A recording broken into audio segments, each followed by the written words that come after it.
Good evening, beautiful people of God. I hope you're having a fantastic evening. I just want to come to you guys really quickly. So we had an event that I was asked to speak, and it was called Total Forgiveness. It's from a book. It stems from a book by R.T. Wilson. I hope I said that name right. I cannot remember. But the book basically goes and talk about total forgiveness and even goes and uses scripture to back up what they're saying. Now we know obviously God is full of compassion, and that's what he does. He forgives us. I mean, that's why he sent his son Jesus Christ. We know that. But I was asked to speak on the prodigal son. Now, with that being said, I started off by advising how Jesus and Luke is speaking in many parables. You know, that's almost like how he speaks throughout the whole time that he's in the New Testament. He speaks in parables. He does reveal to them, he spoke that way on purpose because at that time, it was not meant for people to understand. It was a season for them to understand and for the people to understand. And then he said, those with ears, let them hear. Also, people who want to discern will understand. If you don't, well. Now, in the first thing that I noticed, it was in chapter 13. Jesus is eating dinner. He's eating amongst people that Pharisees deemed to not be, I guess I feel like they felt like worthy. But not only that, they felt like Jesus was doing too much because there was a way to do stuff. It was an order. And Jesus, they felt like, should follow that order. So one thing was Jesus healed a man. And they felt like, why is he healing that man on the Sabbath? And let's make sure we on the right thing. Okay. Let's see. Yep. This is the 14th chapter. He went for a meal at the house of one ruling Pharisees, and that they were watching him closely and carefully, hoping to entrap him. Like I stated at the event, they were not looking at Jesus as if they were in awe. Some people were in awe of Jesus. Some people were just amazed at how he did the things that he did. He, did miracles. It amazed people, but not the Pharisees. It was more so that they were just so set on making sure they could prove him wrong.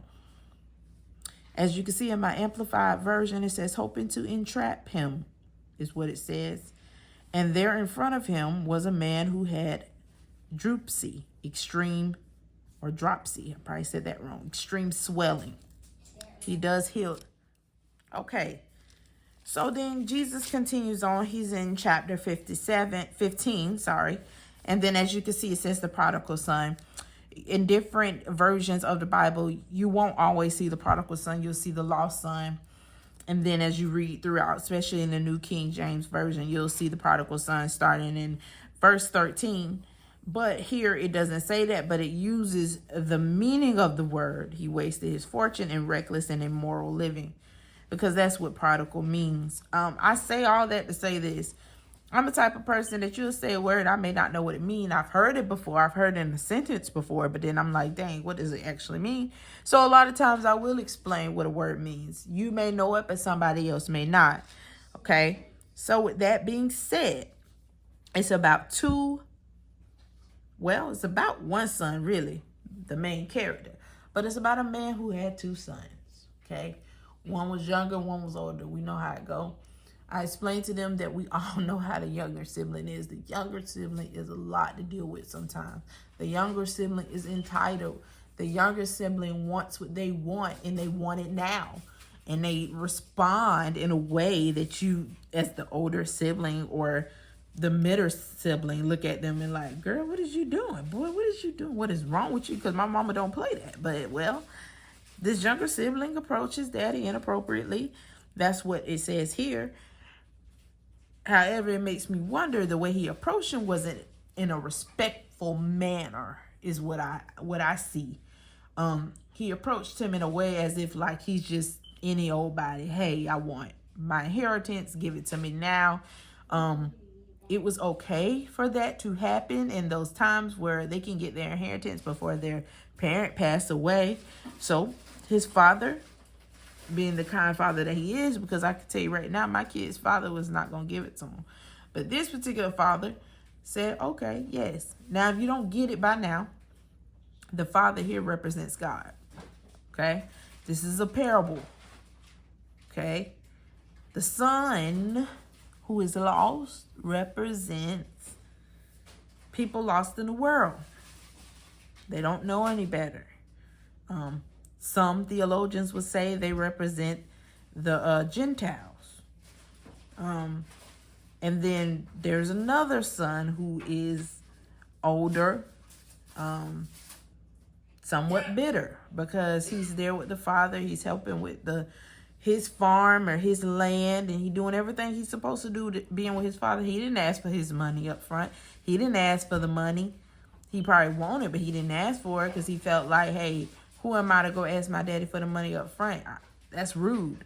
My daddy worked all his life. I'm going to sit here and help my daddy. Well, he's bitter because he's like, the younger child is just so disrespectful, but they get what they want. Now, the younger son, he gets what he needs, and he go out there, he live his life. He out there, he partying, he got his women, he chilling. But, as I said, he is not a good steward over his money financially. He's making poor decisions, spending his money, not making money, not doing anything with his talents, but just throwing them away. So eventually he gets down to zero, to the point that he can't live nowhere, can't eat.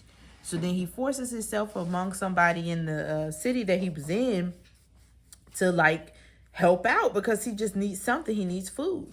He goes, he's with the pigs, and he's trying to eat what the pigs eating, but he's not satisfied. The funny thing about this, I thought, for me per se, and let me let you know, it says, now when he has spent everything, a severe famine occurred in that country, and he began to do without and be in need.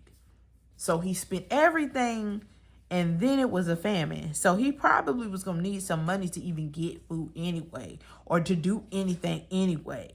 Some people say it takes money to make money. I don't know, but that's what they say. All right.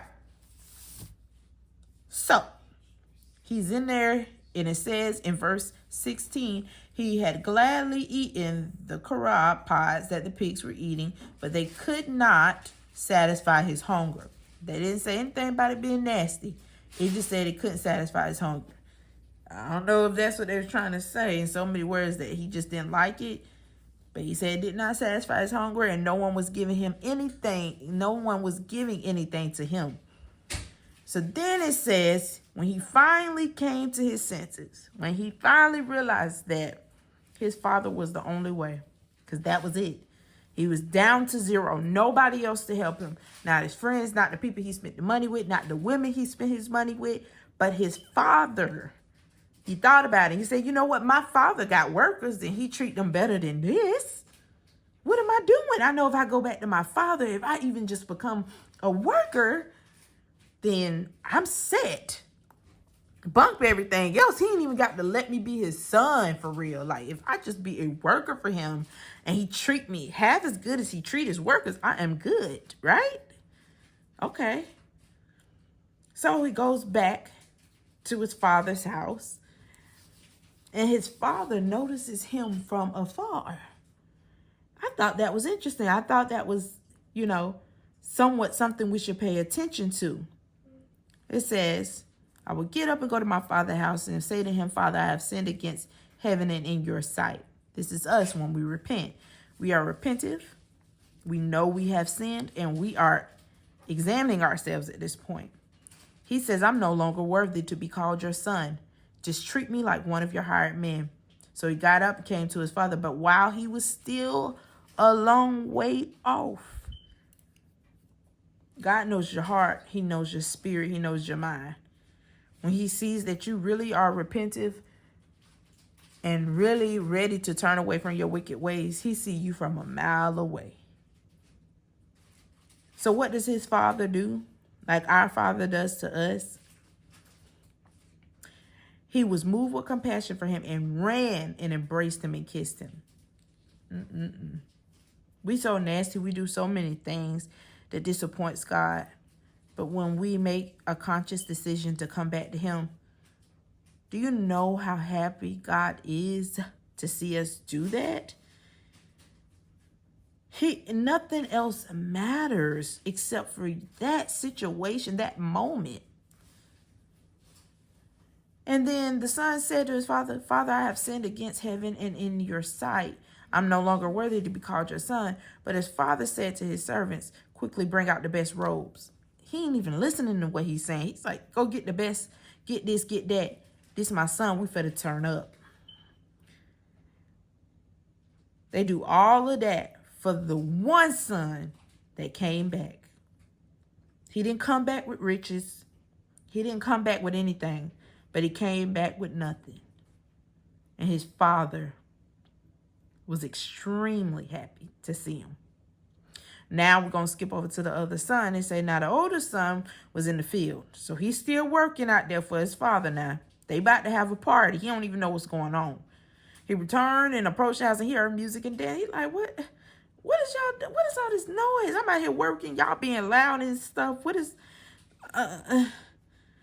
And he said, he summoned one of the servants and began asking, what's the celebration? And he said to him, your brother has come home and your father has killed the fattened calf because he received him back safe and sound. So then the elder brother becomes angry. He's bitter. He's upset because why would you accept somebody like that after all he's done? Why would you be okay with him coming back? He's like, why? Deeply resentful. That's the people who are unforgiving. The people who see people do things wrong and judge. Even though, just like his younger brother, we all have sinned and fallen short of the glory. That's what the Bible say now, y'all. We all make mistakes. We all have been disobedient to parents. We all have said things out of our mouth we shouldn't have said. All of us have done things. No, you might not have hurt a child. But if you're sleeping with somebody's husband, you're dead behind wrong. No, you may not be sleeping with somebody else's husband. But if you're fornicating, you're wrong. No, you may not be fornicating. But if you're lying, you're wrong. All of those things still makes the Lord grieve. He grieves when you do these things. You putting Jesus back on the cross every time you do stuff like that. Every time you do stuff like that. And yet he still opens his arms and kisses us and celebrate us. So who do you want to be? Or who are you? Are you the bitter older brother who judges everybody because you're holier than thou, Pharisee? Are you the younger brother still out here doing your thing, but you realize you're wrong, you're convicted, and you turn back to the Lord? Or do you want to have a heart like Jesus and be forgiving like his Father and love people anyhow because you know that you've messed up before and you just don't know when you'll mess up again? But you want somebody to open their arms and love you just like he did. You pick and you tell me. Have a good night.